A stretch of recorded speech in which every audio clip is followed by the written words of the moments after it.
পূর্ব নির্ধারিত সিদ্ধান্ত অনুযায়ী সারা ভারত আইনজীবী ইউনিয়নের ত্রিপুরা রাজ্য কমিটির উদ্যোগে আগরতলা টাউন হলে একদিনের কার্যকরী সেমিনার আয়োজিত হয়। এই সেমিনারে কলকাতা হাইকোর্টের অবসরপ্রাপ্ত প্রধান বিচারপতি দেবাশিস করগুপ্ত, সংগঠনের সর্বভারতীয় সভাপতি বরিষ্ঠ আইনজীবী বিকাশ রঞ্জন ভট্টাচার্য, সাধারণ সম্পাদক হরিবল দেবনাথ সহ অন্যান্য বিভিন্ন স্তরের বিশিষ্ট ব্যক্তিত্বরা উপস্থিত ছিলেন। এদিনের এই সেমিনারে গোটা রাজ্য থেকে সংগঠনের অনুগত বিভিন্ন স্তরের আইনজীবীদের অংশগ্রহণ এবং স্বতঃস্ফূর্ততা ছিল চোখে পড়ার মতো। আলোচনা করতে গিয়ে অবসরপ্রাপ্ত প্রধান বিচারপতি দেবাশিস করভুক্ত থেকে শুরু করে অন্যান্য বক্তারা এই সময়ের মধ্যে আইন তথা সংবিধান সহ অধিকার সম্পর্কিত বিষয়ে সোচ্চার হওয়ার জন্য আহ্বান রাখেন।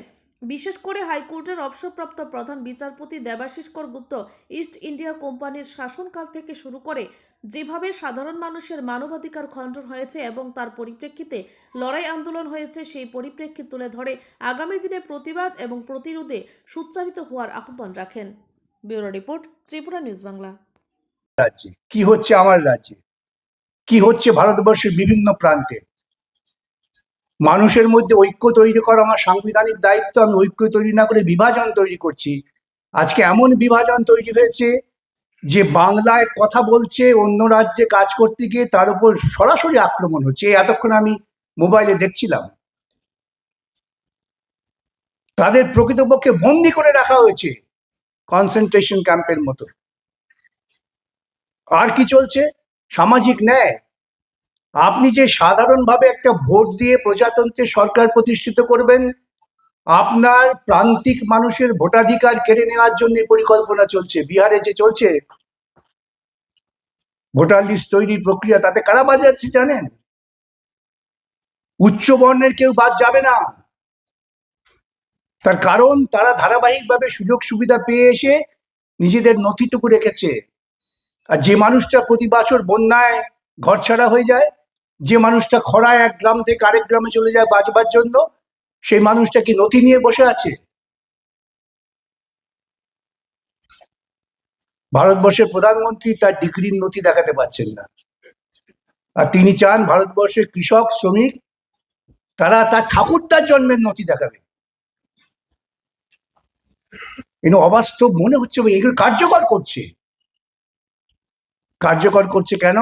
যে এই মানুষেরা ভোট দিলে পরে তারা ইকোনমিক জাস্টিস, সোশ্যাল জাস্টিসের চিন্তা করে ভোট দেবে যে আমি কি পেয়েছি।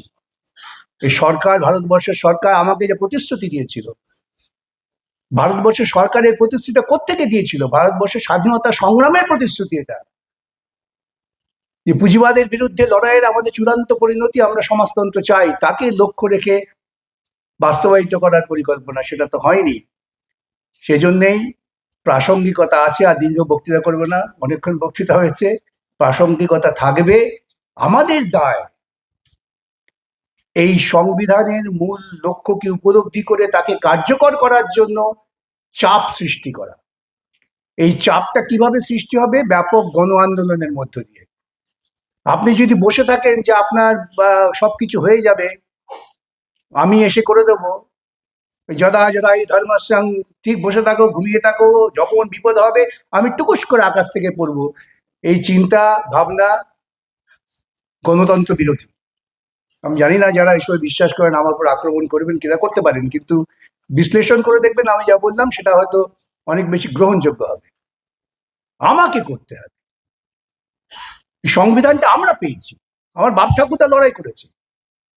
বাপ ঠাকুরদা রেখে দেওয়া 3 কাঠা জমির জন্য ভাইয়েরা যদি লাঠালাঠি করতে পারে, তো বাপ ঠাকুরদা রেখে দেওয়া ভারতবর্ষের সংবিধান যা দেশটাকে তৈরি করবে, তাকে রক্ষার জন্য কেন আমরা লাঠি নিয়ে দাঁড়াবো না? কিন্তু ভাবতে হবে নিজেদের। এটা কমিউনিস্ট পার্টির কাজ নয় একা, এটা বামপন্থীদের কাজ নয়, এটা প্রত্যেকটা ভারতবাসীর নৈতিক দায়বদ্ধতা তার পিতৃপুরুষের প্রতি, যারা সংবিধান তৈরি করার জন্য দেহদান করেছিলেন, বলিদান করেছিলেন নিজেদের। দায়টা ওই ছোট্ট ছেলে ক্ষুদিরামের পর, 17 বছর বয়স, ফাঁসিতে হাসতে হাসতে চলে গেল। কি চেয়েছিল, কি ভেবেছিল সে? 19 বছরের ভগৎ সিং, সে কি চেয়েছে? এটাই চেয়েছে যে ভারতবর্ষ একটা স্বয়ং সম্পূর্ণ স্বাধীন সার্বভৌম দেশ হবে, যেখানে দেশের মানুষ তারা প্রত্যেকে নিজের অধিকার নিয়ে মানুষের জীবন যাপন করতে পারবে। শুধুমাত্র বেঁচে থাকা মানুষের জীবনযাপন নয়, এই তো জজেরাই বলেছেন, সুপ্রিম কোর্টই বলেছে যে mere animal existence is no right to life, life is something else, আরো উঁচু।